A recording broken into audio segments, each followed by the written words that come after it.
Oke ya guys, seperti biasa ya, sambil perjalanan pulang ya, kita susuri kawalan irigasinya ya, sambil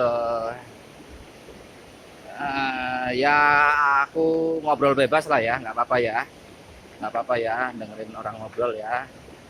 Nah, ya jadi kenapa eh, aku itu jadi seneng bolang guys, Eh, bisa sampai ke tempat-tempat seperti ini. Jadi ceritanya itu guys, nggak sengaja aku tuh nemu peta-peta zaman Hindia Belanda ya guys ya. Jadi pertengahan abad 18 itu ternyata areal Banyumas itu, ini curug tadi guys. Curug mini, iklan dulu. Oke, curug mini ya sampai atas aja, curug mini. Nah, ternyata pada pertengahan abad 18 ya, itu di Banyumas itu eh, diadakan program pemetaan wilayah guys. Jadi pemerintah Hindia Belanda dulu mungkin mereka melihat bahwa areal Banyumas ini adalah salah satu areal yang cukup prospek untuk dieksplor ya, untuk dieksplor dan mungkin selanjutnya ya dieksploitasi sesuai dengan potensinya yang ada apa gitu ya. Nah jadi mereka itu melakukan pemetaan detail. Kalau zaman dulu belum ada pesawat ya guys ya, nggak kayak sekarang udah ada pesawat, udah ada drone ya. Jadi betul-betul melakukan pemetaan darat guys, pemetaan darat. Nah, Belanda itu ternyata juga eh, Pulau Jawa itu bukan hanya menjadi objek untuk eksploitasi ya, tapi juga maksudnya eksploitasi untuk kepentingan ekonomi ya, tetapi juga untuk ilmu pengetahuan guys. Jadi kalau negeri Belanda sendiri itu kan arealnya hampir semuanya dataran rendah.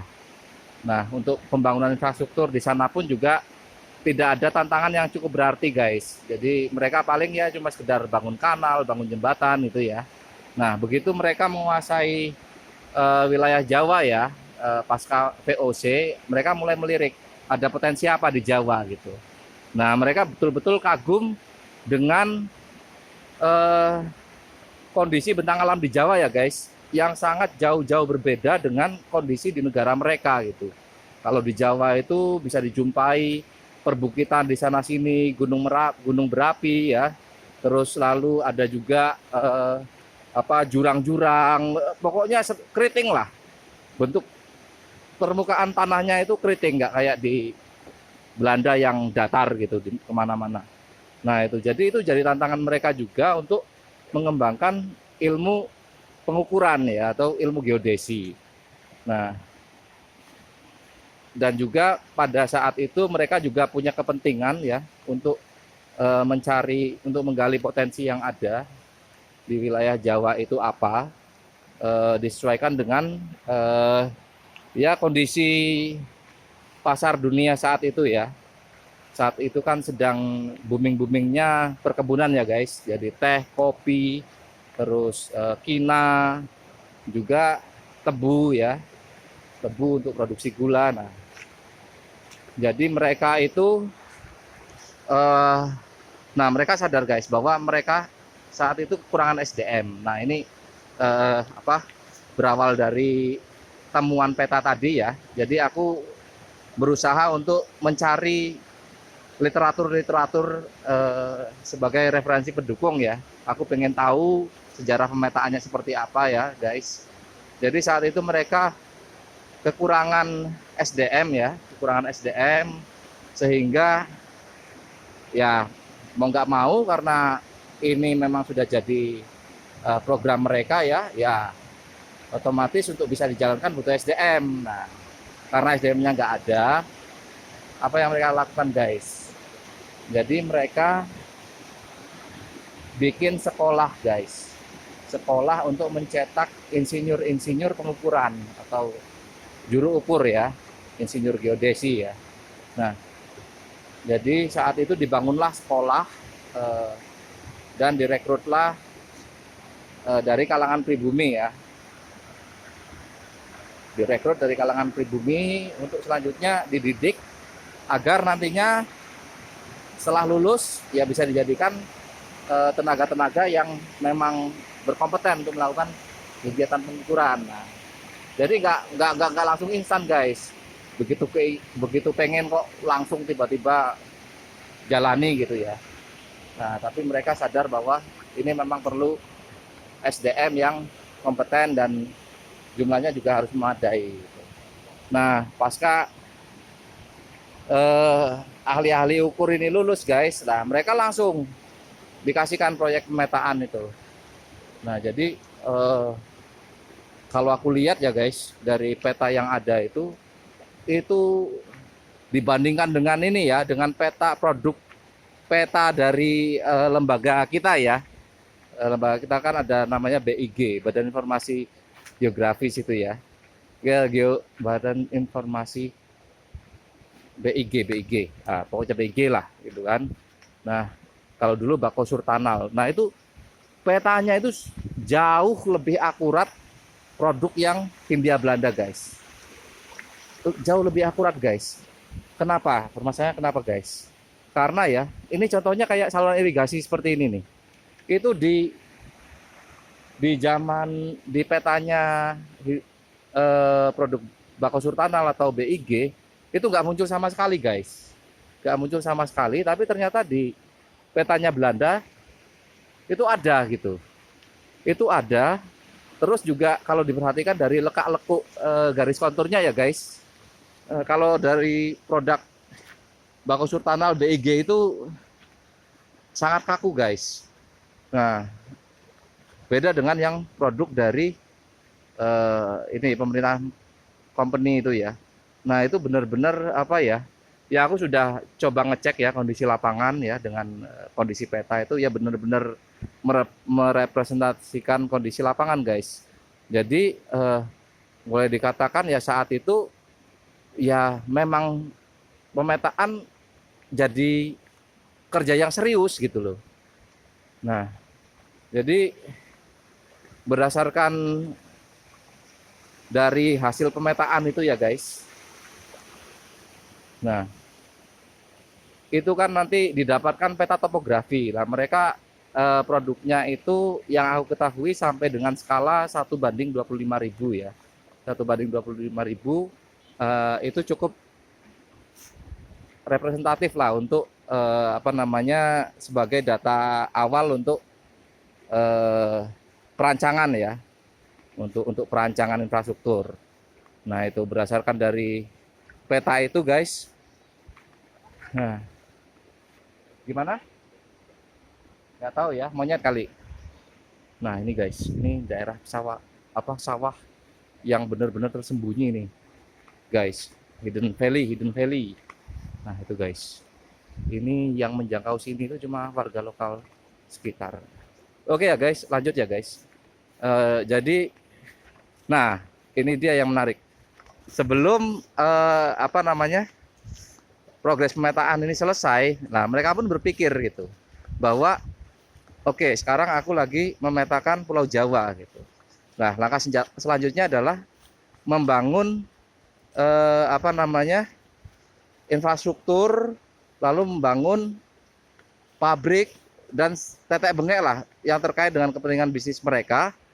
Yang itu pastinya butuh sarjana-sarjana sipil guys, butuh insinyur-insinyur yang memang memahami gimana cara bikin irigasi, bikin jalan, bikin kereta api.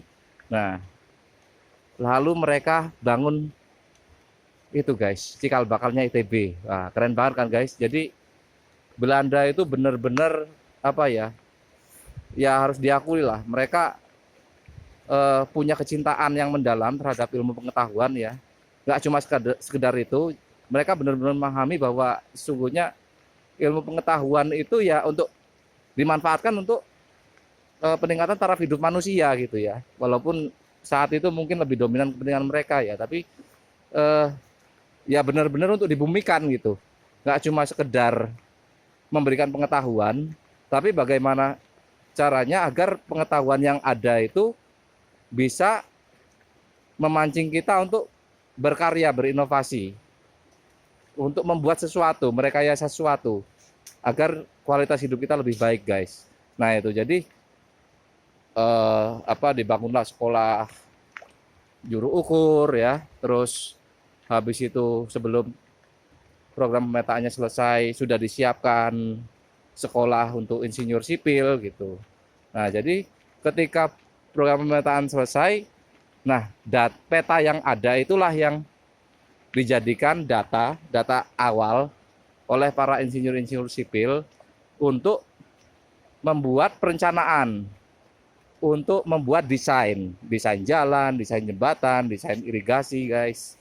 Nah, jadi setelah program pemetaan itu berdasarkan dari data yang ada, ternyata kalau areal Banyumas ini yang potensial adalah untuk perkebunan tebu ya, guys. Untuk perkebunan tebu atau untuk produksi gula. Nah, jadi saat itu oleh pemerintah kolonial dibuatlah proyek raksasa, guys. Kalau untuk ukuran saat itu termasuk proyek raksasa, guys. Sangat raksasa. Jadi dibangun secara menyeluruh, mulai dari akses jalan ya, kereta api, lalu karena tebu ya, karena bermainnya di komoditas tebu ya, otomatis tebu itu butuh air, dibangunlah irigasi besar-besaran, guys. Sarana prasarananya. Nah,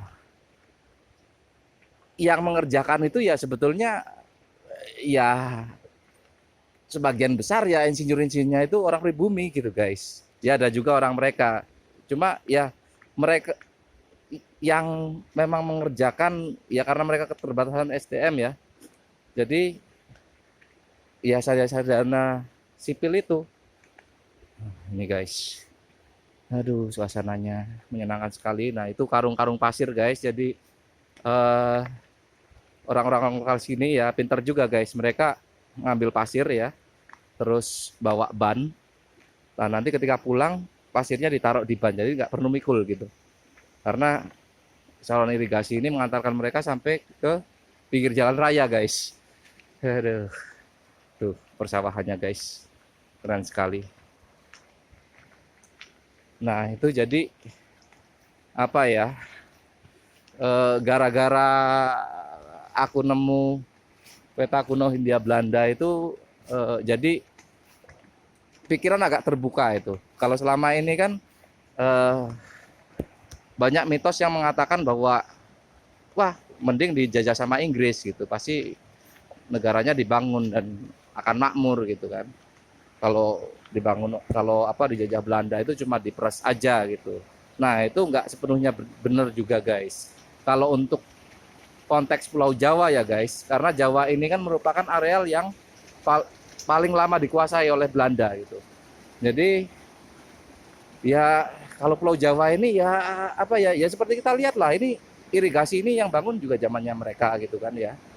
Padahal ini lokasinya sangat remote ya, sangat terpencil sekali, tapi ya mereka terpikir itu loh untuk gimana caranya ini ada potensi air yang sangat banyak ya, sangat melimpah. Nah, mereka juga butuh itu untuk menanam tebu, sementara areal lahannya itu ada di atas air ya. Nah, mereka terpikir itu gimana caranya mereka yasa agar air ini bisa nyampe ke lokasi cocok tanam gitu. Nah, kan keren sekali, guys. Nggak cuma terpikir, tapi memang diimplementasikan ini, guys. Nah ini, jadi kalau untuk konteks Pulau Jawa itu ya aku rasa ya salah kalau ada yang berpikiran bahwa Belanda cuma sekedar mengeksploitasi gitu. Bu. Nah nyatanya mereka juga ya banyak lah peninggalan infrastruktur ya, kayak jalan-jalan pun ya. Kalau aku perhatikan jalan yang ada sekarang ya, terutama di pelosok pedesaan, ya itu jalan-jalan peninggalan kolonial Belanda, guys. Kita itu cuma nambah dikit aja, bahkan nggak nambah sama sekali gitu. Cuma sekedar melebarkan, lalu mengaspal lah. Paling cuma sebatas itu guys gitu. Jadi terlihat sekali ya. Oke, halo guys, ini pada ngapain guys kalian guys? Mancing. Wah, ini bolang dari mana ini? Dari desa mana ini? Kutaliman. Kutaliman. Oke, oke, oke. Oke guys, lanjut ya guys. Nah, jadi kalau di Jawa itu ya kita rasakan peninggalannya guys. Betul-betul masih bisa kita saksikan dengan mata kepala sendiri dan masih bisa dimanfaatkan oleh masyarakat gitu. Tuh guys, udah jauh banget di bawah sana guys. Kenapa? Channelnya apa? Oh, channelnya apa ya? Channelnya belum bikin. Ini baru iseng-iseng lah. Gitu. Oke guys. Nah, jadi itu tadi nanyain channelnya apa guys. Berarti mereka juga itu penggemar YouTube juga itu. Karena nggak sekolah sih. Apa maksudnya online sih, online.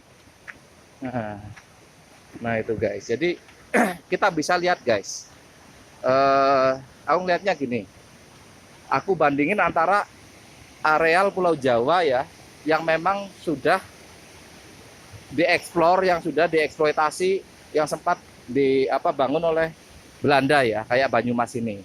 Kita bandingkan dengan areal wilayah selatan Jawa Barat guys. Nah, waktu itu namanya Karesidenan Preanger kalau nggak salah, ibu kotanya di Bandung. Nah, itu areal Jawa Barat bagian selatan itu boleh dikatakan belum tersentuh pembangunan di zaman Belanda lah. Ya sudah ada, tapi masih sangat terbatas sekali, nggak seperti kayak di Banyumas ini.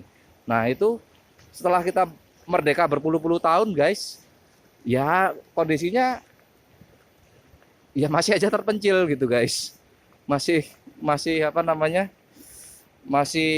pelosok banget gitu.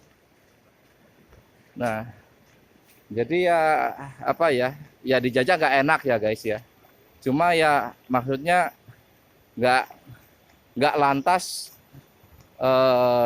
segala sesuatu yang diwarisi oleh pemerintah kolonial itu hal yang buruk guys. Kita juga perlu juga untuk secara bijak memilah ya, bahwa ada hal-hal yang baik, yang bermanfaat juga yang diwariskan sampai dengan sekarang guys. Ya termasuknya juga concern mereka saat itu kan nggak hanya sekedar infrastruktur ya, tapi juga mereka juga membangun banyak sekolah ya, yang di situ akhirnya bisa mencerdaskan kalangan bangsa kita sendiri, yang pada akhirnya mereka jadi lebih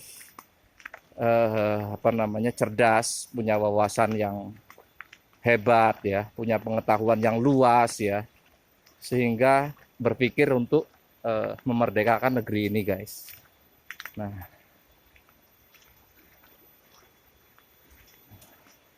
keren-keren guys, founding father kita itu, kita mah nggak ada apa-apanya guys dibandingkan Bung Karno, Bung Hatta, Syahrir, Tan Malaka. Aduh, lewat lah.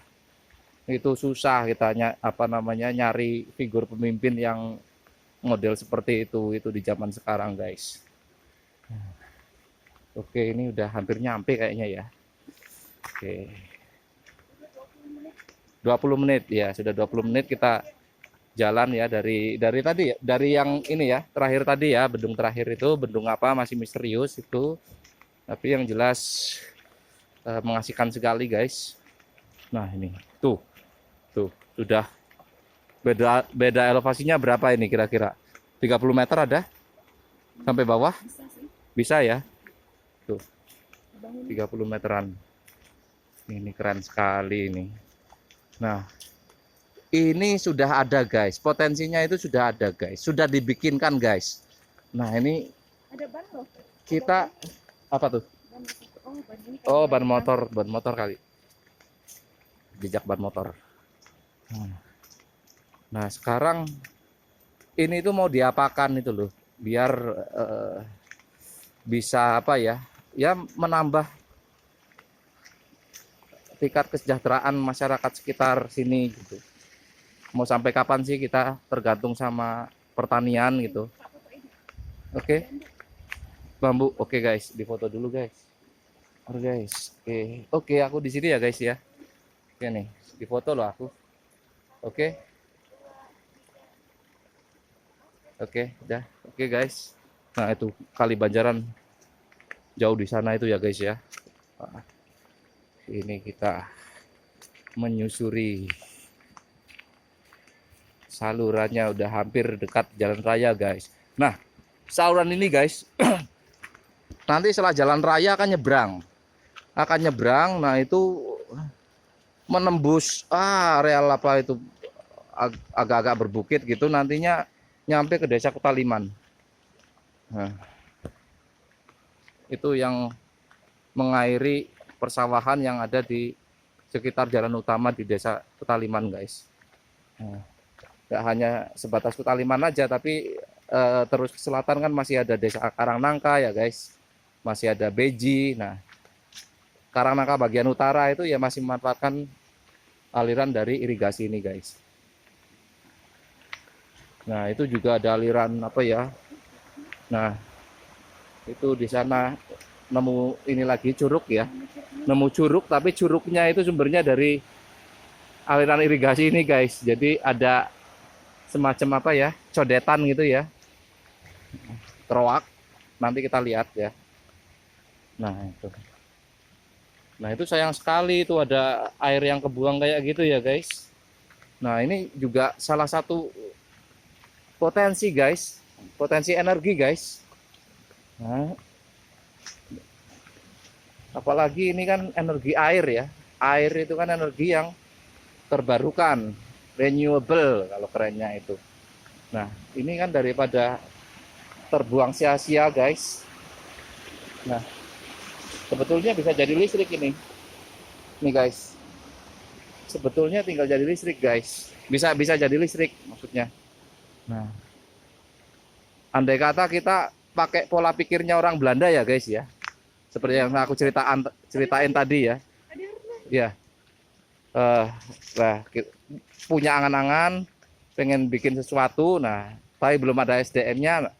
Ya, sekarang kan mau bikin mikrohidro ya tinggal gimana caranya SDM yang berkompeten, para insinyur sipilnya, mesinnya ya, elektrikalnya ya. Nah, itu ini gitu loh, apa minat untuk mengembangkan untuk membumikan ilmu mereka itu di pedesaan itu. Termasuk juga dari pihak desa pun juga ya ada baiknya terbuka gitu dengan intervensi positif, karena ini masalah ilmu pengetahuan, ilmu rekayasa, dan ya ada baiknya didukung penuh gitu. Nah, ini guys persawahannya guys, ini sudah ada jauh di atas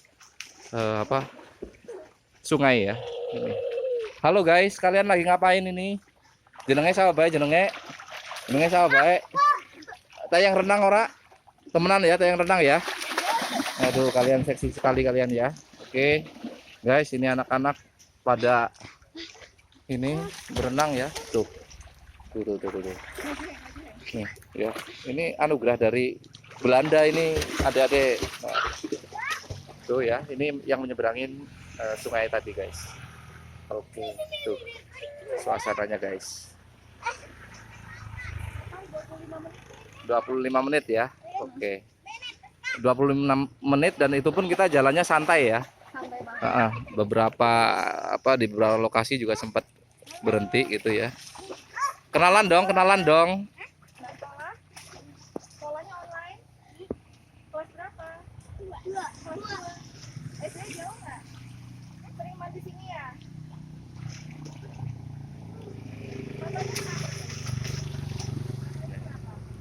Tuh guys.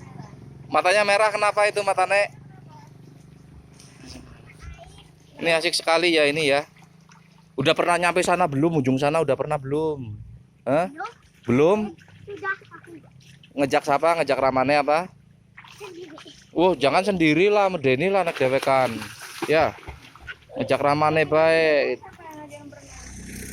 Yang ada yang berenang siapa? Oke ya guys, dari Desa Kutaliman ya, bagian Ngalor ya, Mbuh Gerumbulapa ya. Oke ya, Hendri Trisnanto melaporkan guys. Oke.